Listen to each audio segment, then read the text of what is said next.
नमस्कार दोस्तों, daily digest YouTube channel पर आपका स्वागत है। चलिए शुरू करते हैं। फर्जी सिम लेने पर 3 साल जेल, 50 लाख जुर्माना।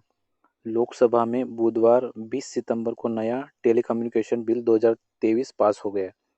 अब इस बिल को फाइनल रिव्यू के लिए राज्यसभा में भेज दिया गया है। इस बिल में फर्जी सिम लेने पर 3 साल जेल और 50 लाख तक के जुर्माने का प्रावधान किया गया है। बिल में टेलीकॉम कंपनियों को उपभोक्ताओं को सिम कार्ड जारी करने से पहले अनिवार्य रूप से बायोमेट्रिक पहचान करने को कहा गया है। यह बिल सरकार को राष्ट्रीय सुरक्षा कारणों से किसी भी टेलीकॉम सर्विस या नेटवर्क के टेक ओवर, मैनेजमेंट या उसे सस्पेंड करने की अनुमति देगा। यानी युद्ध जैसी स्थिति में ज़रूरत पड़ने पर सरकार टेलीकॉम नेटवर्क पर मैसेजेस को इंटरसेप्ट कर सकेगी।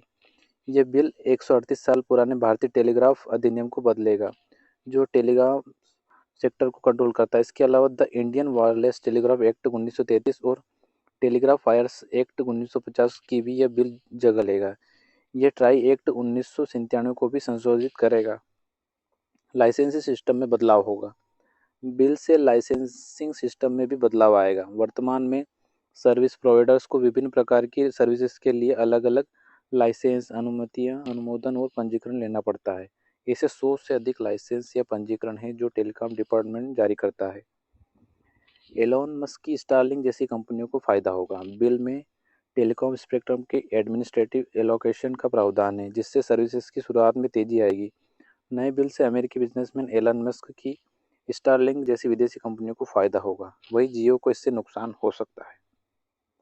प्रमोशनल मैसेज भेजने से पहले ग्राहक की असहमति लेनी होगी। इसमें यह भी अनिवार्य किया गया है कि कंज्यूमर्स को गुड्स सर्विसेज के लिए विज्ञापन और प्रमोशनल मैसेज भेजने से पहले उनकी सहमति लेनी होगी।